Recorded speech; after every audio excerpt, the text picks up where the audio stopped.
From our studios in Scottsdale, Arizona, this is Retirement News Online. When most people think about retirement, they focus on saving. But the real challenge begins when the paychecks stop. Income planning is about turning your nest egg into a steady stream of income you can count on for the rest of your life. And let's talk about how we can actually make that happen. My guest is Dolph Janis with Clear Income Strategies Group in Charlotte, North Carolina. When it comes to creating income in retirement, you deal with a lot of, obviously people and consumers. What's the biggest mistake or misconception they have about income planning? Listening to the wrong people, listening to the wrong, it's not grandma's retirement anymore, it's not her cooking anymore, as one would say. It's, a lot of people are just going with that yada, yada, yada approach. Just going to try to figure it out as it goes along. Hoping. Well, I'm sorry? Sort of hoping. Yes, hoping, praying, and then not realizing it's not how much money you have. That's the biggest thing, is that those commercials that throw the dollar signs out there saying you have to have this amount of money to retire on. It's how much income you have. That's the number one thing. You got today and tomorrow and never. And if you live by the today, now, or never theory of income planning, it's a lot easier to start planning, because you have to have the money for today, the money you have to live on today. I mean, your family does, your children, however well it's for food, lodging, enjoyment, vacations. Then the tomorrow planning comes in, the money you need for tomorrow, depending on how long you live. And medical costs, which we know as well as I do, those are always going to be there. If you're wondering what never money is, it's money you never plan on using, but it's nice to know it's there.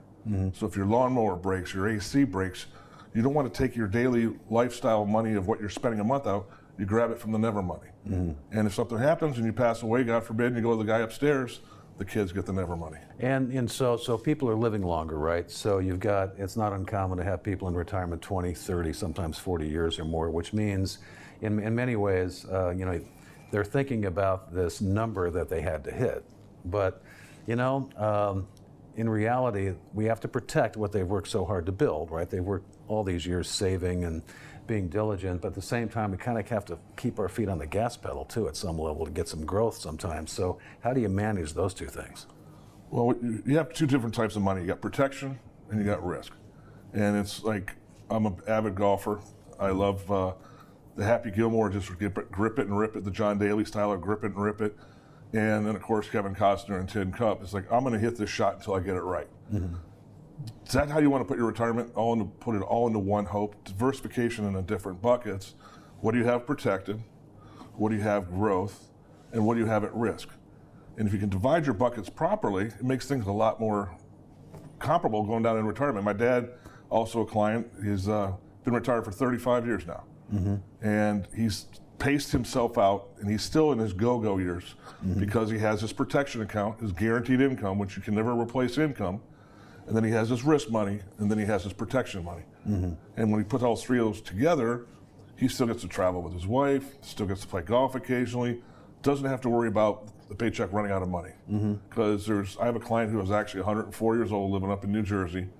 Her paycheck ended, or her account went to zero 7 years ago, but they're still paying her that money, $36,000 a year on, and she's still living her life accordingly, because she never took her pedal off the gas, as you would say.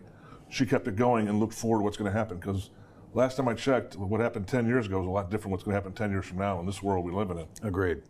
So when we talk about guaranteed income, traditionally that's been a pension. A lot of people don't have pensions anymore. Social Security, and that's part of it. That's probably going to be, unless you've got $3 million in the bank, you're probably going to be relying on that at some level. What are other guaranteed income sources that people may not be aware of, but they can depend on making sure that they don't run out of money? Well, the number one guaranteed income, everybody has one, and a ton of people don't like them. It's like the annuity word. It's like, oh God, they hear the annuity word. It's like being a Michigan fan, it's like talking to an Ohio State fan the week before the game. You just don't want it to happen. But annuities, pensions, and Social Security are all the same thing. You pay into them, then they pay you back as long as you're alive. Unfortunately, pensions are falling apart. They're going away slowly and surely. Social Security is the unknown, and unfortunately, such a high, I'm not going to give an exact number because I don't want to give the wrong number, but I know it's well over 70% of people out there utilizing Social Security as their main source of income, and then that leads to being dependent on your children. And I don't think there's anybody in this world that wants to be dependent on your children.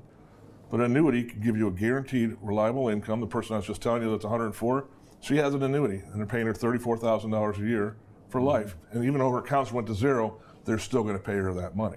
Okay. So when you're coming up with an income plan, First, you got to budget how much you need a month. You got to be. Most people are incorrect, but let's just say it's $5,000.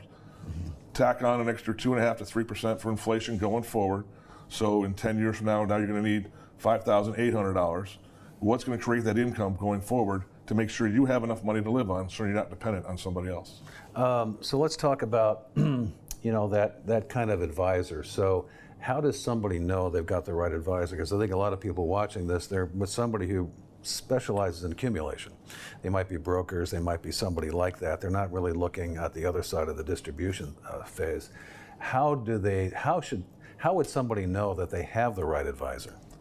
Getting a second opinion. It's like if you're going to go to the doctor and they're going to tell you need arm surgery and actually it's your leg that hurts. Right. You got to find the right person who you feel comfortable with, the family atmosphere, the one who's going to be through there. I mean, we pride ourselves as being called your income planner for life. It's pretty simple on that aspect of it. But 99% of my clients have two advisors.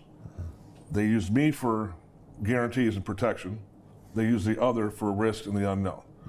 The other ones are fine. They might get you to the party, but they're not going to get you to dance because they specialize on making money. And then last 14 plus years in the market have been nothing but historical. I mean, what goes up is going to be hopefully going to come down, but I don't want it to come down too bad. What we work with is when I meet with clients, it's simple. What do you want to protect? He's Dolph Janis with Clear Income Strategies Group in Charlotte, North Carolina. Thank you for watching Retirement News Online.